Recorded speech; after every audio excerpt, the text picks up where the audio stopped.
He bullied Mike Tyson at school. To control Tyson with his jab and occasionally land. I went into the ring and I busted him up. Williams was a 20. Then they met in the pro ring.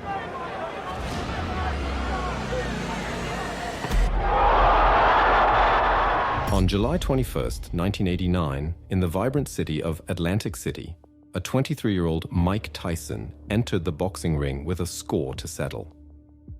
His opponent was none other than Carl "The Truth" Williams, a fighter with the audacity to have bested a 15-year-old Tyson during a sparring session, an anecdote he later often boasted about. I went into the ring and I busted him up. But before we get into the heart of their iconic clash, let's set the stage.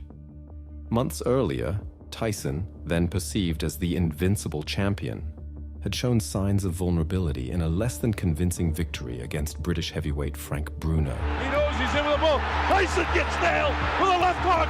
Tyson looks wobbly as he attacks Bruno.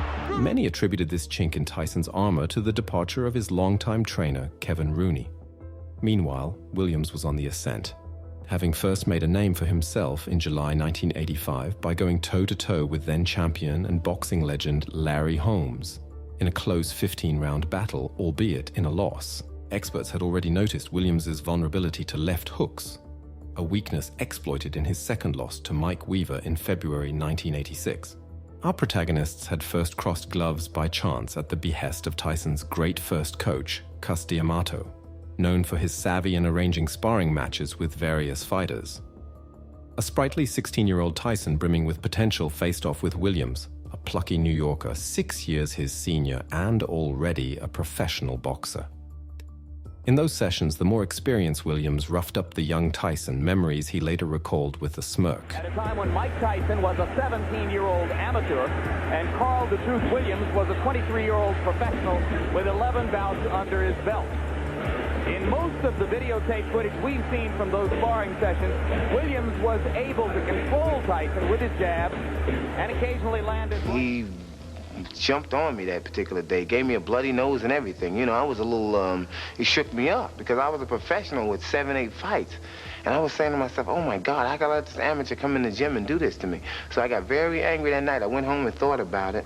And the very next day, I came in the gym with a different attitude towards him. I went into the ring and I busted him up. Williams was a 23-year-old. However, that green boy grew into the most fearsome boxer of the time, an absolute heavyweight champion and a global superstar. Tyson, relishing the chance to square off in the ring against his former sparring partner, readily accepted the match. It was more than a fight. It was an opportunity for retribution.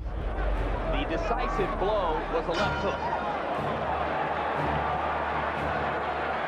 The matchup was intense from the start, with Williams boldly attempting to wrest control from a visibly irritated Tyson. But it didn't take long for Tyson to assert dominance. A mere 93 seconds in, a devastating left hook, Williams' Achilles heel, landed squarely on his jaw, crashing him to the canvas with balletic poise.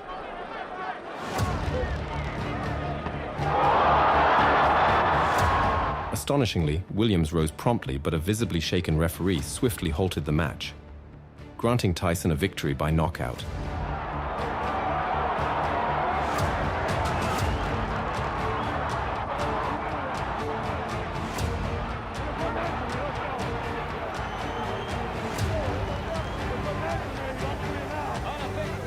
Stoppage sparked protests from the crowd, with Williams and his coach, Carmine Graziano, the loudest among them.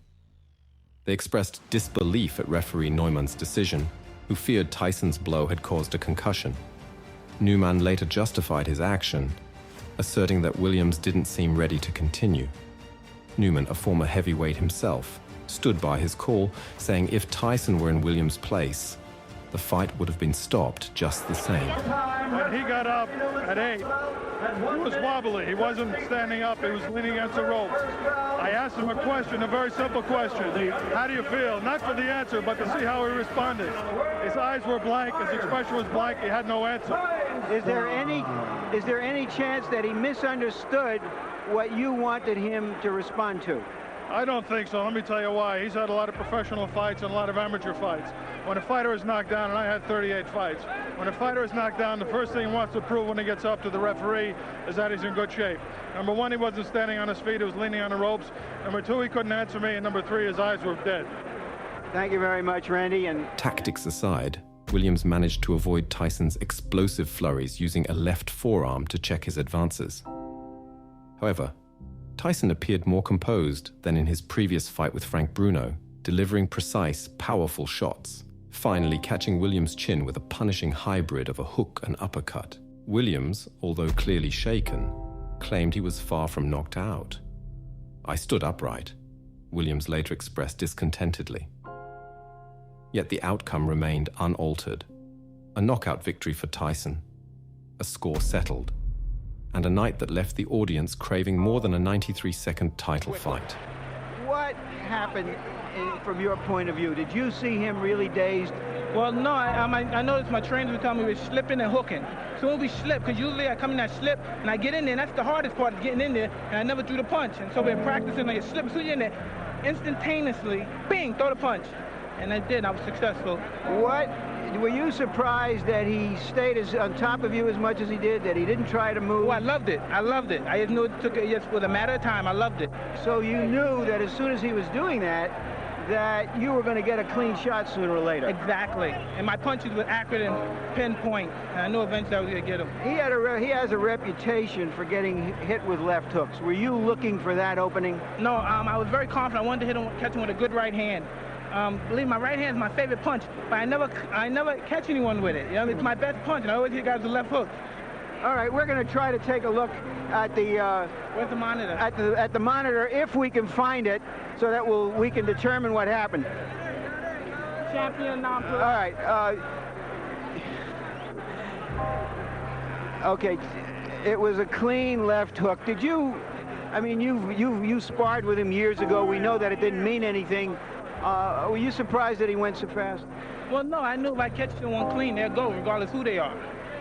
But you know, when the referee he hit him with a shot, it looked like he was able to get up, but I guess the referee called what he saw, because I didn't think he was hurt that bad, but I know I hit him with a clean shot.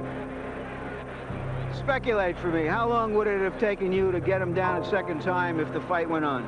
Oh, no problem. I'd have been all over him. Maybe it's better that the referee did stop early. I would have been all over him. That's when I'm most dangerously, when I know I have someone hurt. You've talked about being in control of your career.